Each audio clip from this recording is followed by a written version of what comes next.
At yung fight sa US meron din.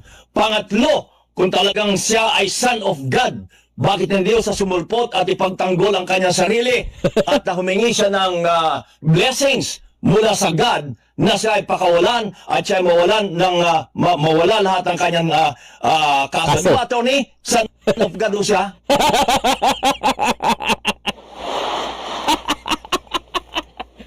Oo nga naman, may punto dito si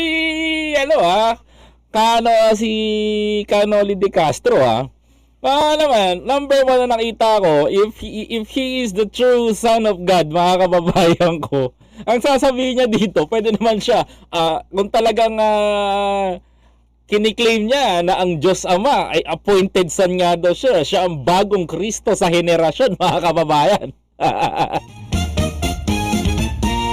Pwede naman siya dumalangin dun sa Godfather na Ama,